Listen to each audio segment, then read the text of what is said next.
I would like to mention 4 measures that we have of the center point of a data set. The 4 measures of the center point, measures of center,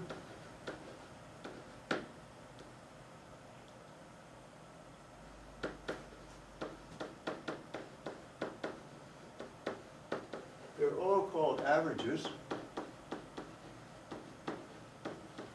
And the ones that we have are called the mean, the median, the mode, and the mid-range. So I'm going to start with a data set, and the data set that I'm going to start with is characterized by the variable x.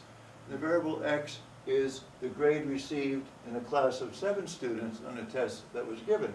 So x1 is 38, x2 is 42, x3 is 42, x4 is 42, x5 is 48, x6 is 54, and x7 is 62. So now I'm interested in finding what is the average grade.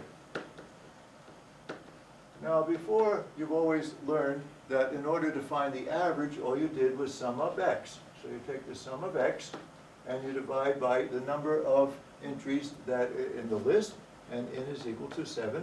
So sum of x over n. Now if you sum up the list, as I did, you get 328, and n is 7. So if you make this division, you get 46.9. And then you're in a good position to say that the average of this group is 46.9, except that we have 3 other kinds of average as well. So we can't call just this one the average, since we have 4 types of average. So we introduce a new name for this type of average. We call it the mean. The mean is the type of average that you're used to quite a bit already. Now, instead of writing the word sum, we use the Greek letter sigma. It stands for the word sum. So when you see the Greek letter sigma, it stands for sum. So the sum of x over n is what we call the mean. And it is equal to 46.9 for this list. Now, the second one that we're going to use for a measure of the center is the median. The median is the number that is in the middle. So if we have 7 entries, then the middle number is the 4th entry, 1, 2, 3, 4. So this is the median score, the number that is in the middle, and it is equal to 42. The next type of average that we can have is the mode. Now the mode is the most popular number. So if you look for the most popular number in the list, you see it is also a 42. Now the third type is the mid-range that we can have, which is the high plus low,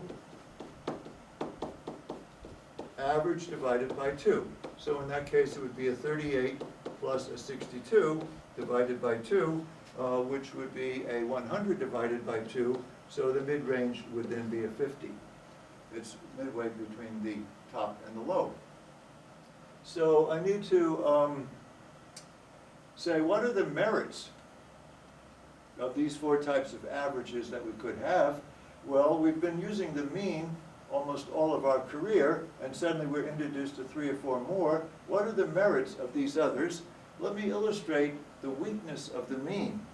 Suppose something very strange happened on this test, and one of the students did a totally unexpected thing and studied and got a 99 on the test. This is called an extreme value, or an outlier. Now, that this student got a 99, if we sum up this list and divide by n, are we going to get a very different mean? Yes, this unpopular student, he broke the curve and he sent the mean very, very high.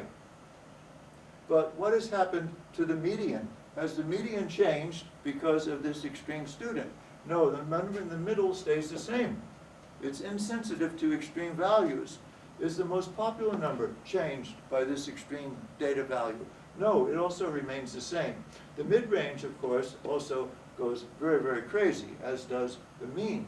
So you see, the merits against a mean or a mid-range is that they're sensitive to extreme values. So if you have an erroneous data entry, then you are thrown off. You are skewed away from what is the true representation of the class itself. So oftentimes, the true representation of the data set is more appropriately given by either the median or the mode.